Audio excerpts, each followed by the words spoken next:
Video games often make players feel power over their enemies, but it's usually in the form of strength.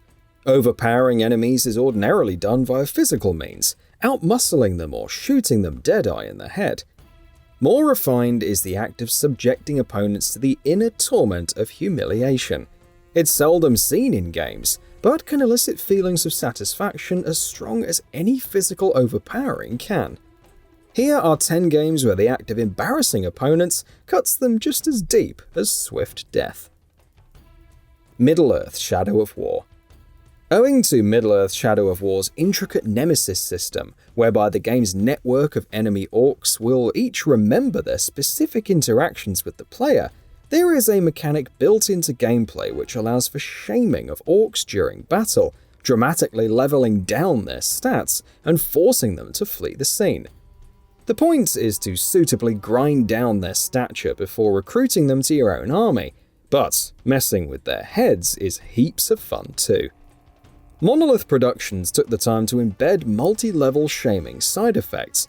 Orcs can become deranged, mindless and crazy when encountered again, or, at their worst, maniacal, lamenting the verbal abuse their fellow orcs levy upon them for their repeated failures on the battlefield.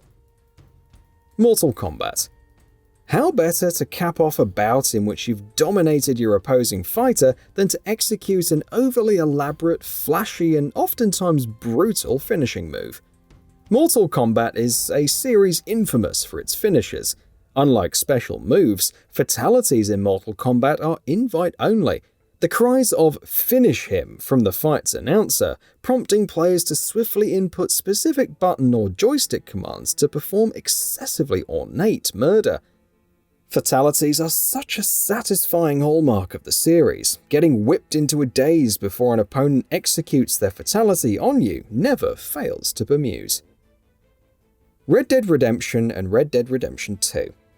Lassoing, then hog-tying NPCs in both Red Dead Redemption games serves practical purposes, restraining bounties to transport them back to town, for instance. However, once NPCs are all tied up, there are plenty of ways to mess with them, as they incessantly squirm in attempt to wriggle free. Most obvious, and perhaps most cruel, is to drop them onto a train track and await the incoming locomotive, or carry them deep into bear country and leave them stranded with a hunk of bait. Hang them over bridges, throw them in lakes, none of these options are particularly dignified ways to go.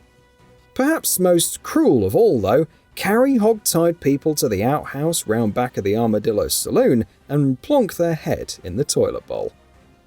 Fallout 4. Pickpocketing, as a mechanic in Fallout 4, is largely unincentivized, for it requires players to utilize their perks to skillfully lift armor and weaponry from enemies, the bounty of which hardly ever seems worth the effort. Reverse pickpocketing, however, now here's a mechanic that can provide some fun. Planting an item into the pants of an unsuspecting NPC can be fun, the funniest items of which, of course, being explosive. Bottle cap mines, pulse grenades, plasma explosives, that sort of thing. And when the target becomes aware of their trousers' imminent kaboom, they will panic. Reverse pickpocket explosives enough times in Fallout 4 yields the humorously titled Psychotic Prankster Achievement/Trophy 2. Horizon Zero Dawn and Horizon Forbidden West. Even the most awe-inspiring, fear-inducing machines throughout Horizon Zero Dawn and Forbidden West have Achilles' heels, which can be exploited. And for all their peacocking blunderbuss, it's always amusing to rip their own weaponry off via Aloy's tear blast arrows and turn the tide on them. Take the disc launcher from Zero Dawn's humongous Thunderjaw, or its Apex variant in Forbidden West, and observe as its advanced robot brain becomes increasingly befuddled. Or Forbidden West's Groundshaker Tremor Tusk, a mammoth-like walking tank that'll be ripped to shreds by its own dislodged plasma cannon. The Soul Calibur series. Joke weapons are a staple throughout the entire Soul Calibur series, although arguably they're most notable in the earlier titles. Their purpose? Well, they're not exactly built for power. Joke weapons often come lacking in attack points. their power instead replaced by slapstick sound effects and comical, sometimes toy-like appearances. Take Nightmare's giant squid, a literal squid, from Soul Calibur 3, and listen to its squelchy sound effects when slapped across the face of an opponent. Or maybe Astaroth's elephant's squealing hammer, or Yoshimitsu's sheep-bleating shepherd's crook in Soul Calibur 2. Getting bested by an opponent sporting a joke weapon is multi-layered humiliation. Quake 3 Arena.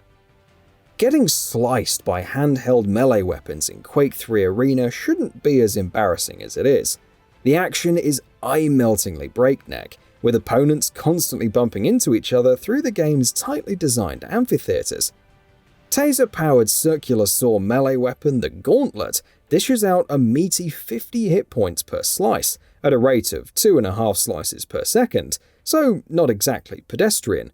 Still, the game's announcer can't help denouncing any victims of the Gauntlet with a joyous humiliation, or a similarly buoyant denied, should a player force an opponent away from a power-up source without killing them.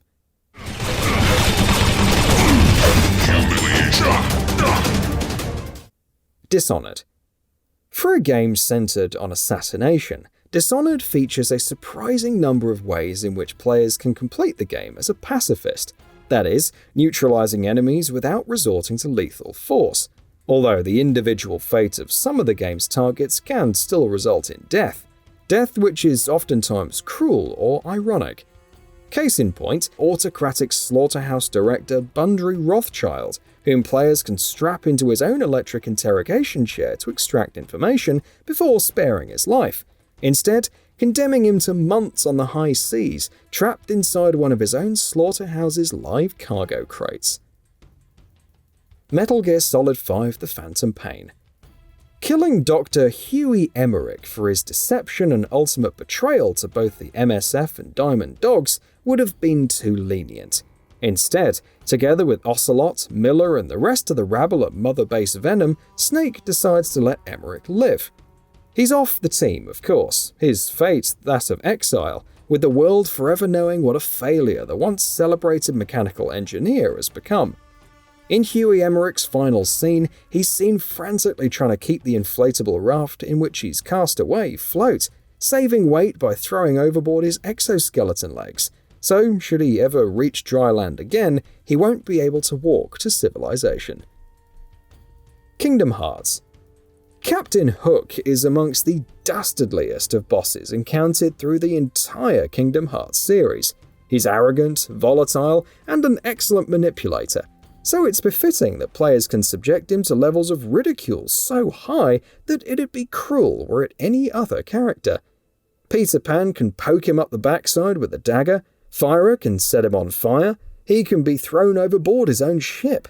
Even once he's defeated, he's chased by a crocodile who's seemingly hungry for Hook's one good hand.